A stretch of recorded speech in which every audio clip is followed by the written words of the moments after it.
Okay. Hi.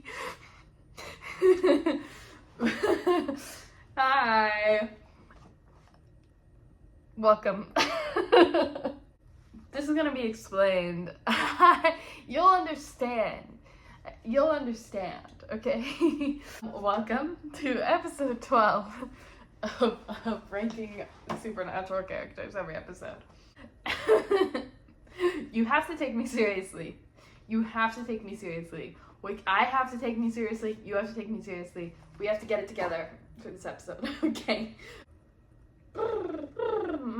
Last episode, cliffhanger, right? I'm getting a FaceTime call. I can't do this. There's an ice cream truck outside. Oh, I'm serious. I'm serious. My makeup is serious. The ice cream truck is also serious. The ice cream truck is here a lot, and I am suspicious because, bro, I'm getting another FaceTime. I did that FaceTime call. I did it with like my phone facing the ceiling because I can't explain this. I can't explain this. I mean, I'm gonna try to explain it to you, but to the average, I can't. Okay. Episode 12, called Faith. You might be like, oh, what a cliffhanger with Meg. Surely we're gonna get answers this episode. No. But it's a good episode. It's an interesting episode. Is it significant to the plot? No. And you know, I'm wearing my Daddy of All Daddy shirts, which means John is going to be evil this episode. Okay. We start with them in a fight. Whoa, first time. Okay, they're fighting something that has to be shot with electricity. We don't know what it is. We don't get any further information on what it is. Dean shoots electricity at the supernatural thing while they are both standing in the same puddle of water. So if we use our science brains, that means Dean got shocked, hardcore. And Sam finds him unconscious. Dean! We've gone from Mary to Dean! Cut to the hospital. T. So it's serious. So this isn't even fun. This isn't even a fun unconscious. This is sad, not fun conscious. This is sad unconscious. We find out that Dean had a heart attack. The doctor says he only has a few weeks to live.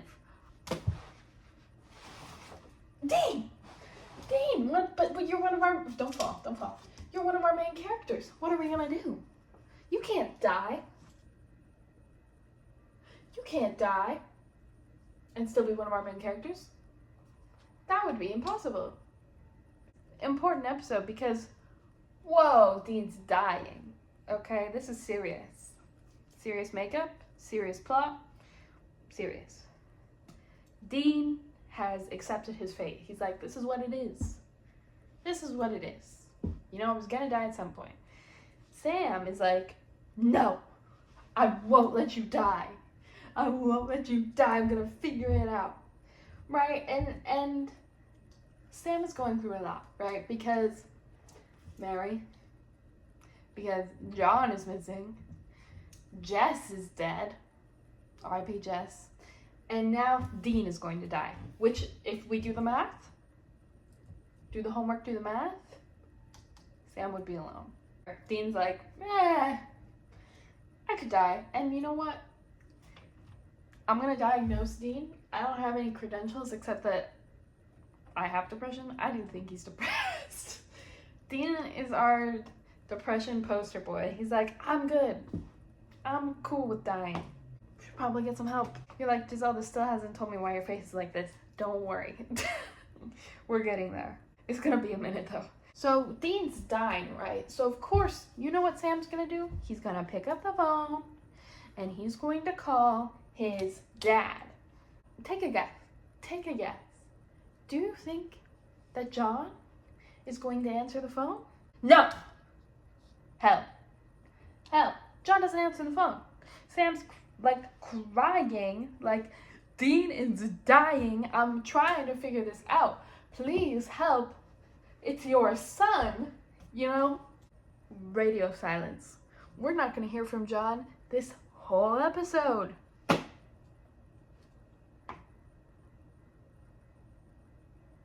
I don't even know. I don't even have words.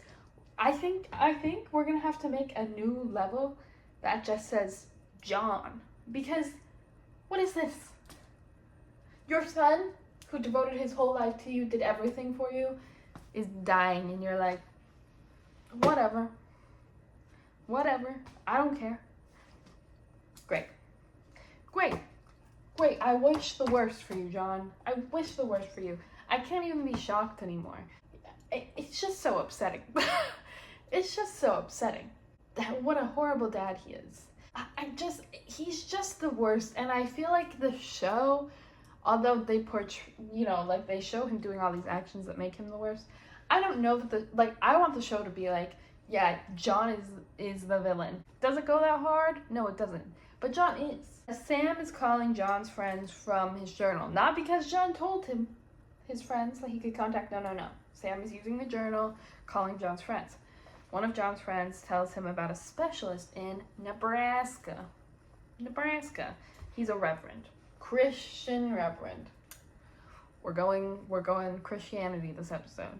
And there is like an undercurrent of Christianity through the whole thing. Anyway, this episode we're really getting into Christianity, okay? Trigger warning, sorry. Content warning, Christianity. And it's not gonna be the last time, I'm so sorry to say. This reverend, he's a faith healer.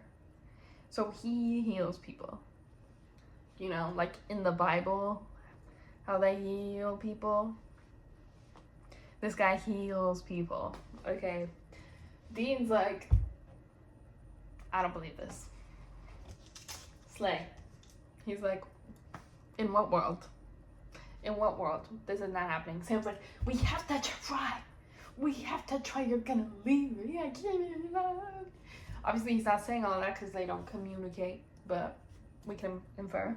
So, the Reverend is blind. It's not really relevant to the story,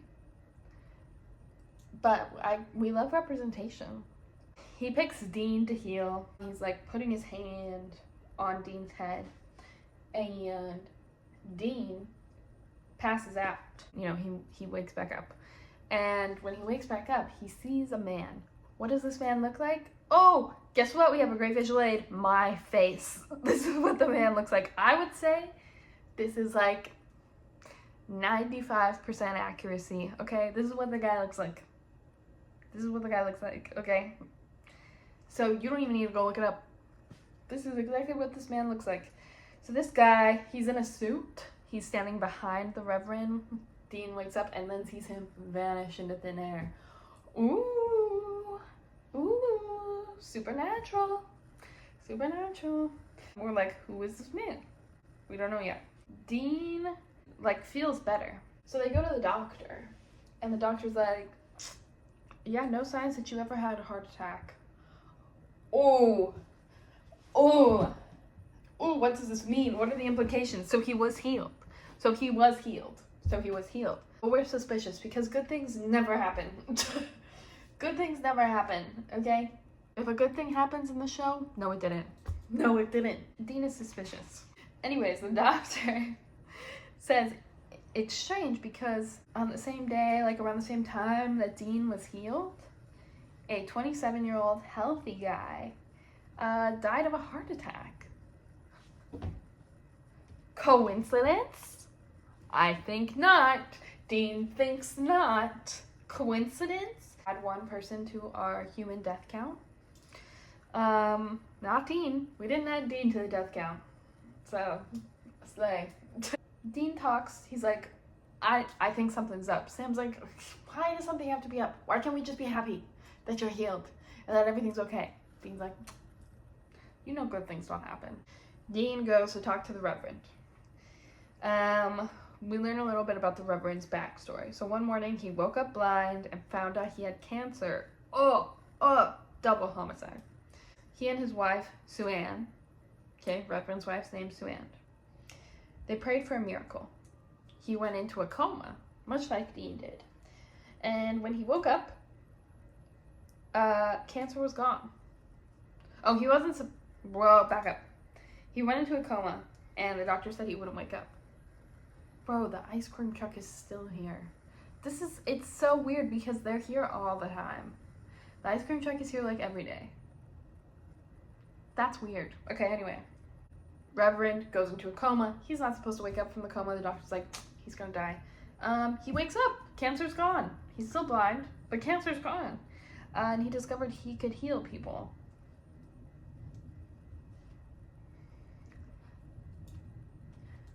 But how? But how? And what's up with this man, okay? What's up with this guy in the suit? I don't have a suit. And even if I did, doing this makeup was already a lot, okay? Dean's like, why'd you pick me? He says he picked Dean because he could see he had an important job that wasn't finished yet. Foreshadowing. We're not gonna get to it. We're not gonna get to it for a while. But you need to know this. Just keep this in mind. This might mean something. This might come back to haunt us. Sam goes to check out, like, learn about the guy that died from the heart attack. He died running, saying something was after him. Suspicious. And also the clock at the doctor's where he died, the clock froze at the time that the guy died from the heart attack. And guess what also happened at that exact time? Take a guess. It was when Dean was healed. Ooh. Ooh. Remember when I said nothing good happens? Ooh. Remember when Dean said nothing good happens? Ooh. It's not looking good. It's not looking good. It's looking bad. So they're dealing with this. They're dealing with this. They're like, what does this mean? Dean's angry at Sam. He's like, bro, this guy died. This guy died because of me. And Sam's like, we don't know that. We don't know that. And they're like having this like heated argument. Also at the same time, we're cutting back and forth to the Reverend about to heal someone. And we're also cutting back and forth between this man, remember the man in the suit that looks like this, chasing a woman through the forest. This is a lot of cutting back and forth, right? Argument, healing, chase scene in the forest. And it's all happening to like a surf rock song. Which makes it so scary. The surf rock song is the scariest part. Such a strange choice. It's creepy though. But I'm like, surf rock? Okay. And we watch the guy that looks like this put his hand on the woman's face that he's chasing through the forest, and like, you know, he's like doing this to her, and she's like, ah! and then she collapses, and then he disappears, and then the person gets healed that the Reverend is healing, and Dean and Sam are still like arguing about, did that person die so that Dean could be saved, and the grappling with the reality. So we need to add another human to our human death count. Dean's like, so it's a Reaper, and Sam's like, the Reaper? Dean says, not the Reaper, a Reaper. There are many Reapers. Ooh, tea, lore. So this guy that looks like me, this guy that looks like exactly this face, he's a Reaper. They figure out it's a Reaper because Reapers stop time when they do their killing, when they reap the souls. I should have had like a little, you know what it is? I don't know what it is. Oh yeah, and only people who are about to die can see the Reapers, okay? They determine that black magic is being used to bind the Reaper to do... I ran out of storage again. Yeah, usually Reapers are just like, they're not like out going for vengeance or anything. Like, they don't even have an agenda. People that just die and they show up to take their souls. But anyway, so they're like, so the Reverend has used black magic to bind the Reaper so that he can like exchange souls. So Dean wants to kill the Reverend, and Sam says, we can't kill humans. Keep that in your mind. Keep that in your mind. We can't kill humans. So Sam goes to look for a spell book that has like the spell used to bind the Reaper, and he finds these news articles about the people who have died, in place of the people who were healed. And one of them's gay, one of them was an abortion activist, and there's also a news article about this one guy that's like protests their church, okay? He's not dead yet. So we're like, oh, next victim. But first, gay rights. Gay rights. And RIP to the abortion activist who died. Bro.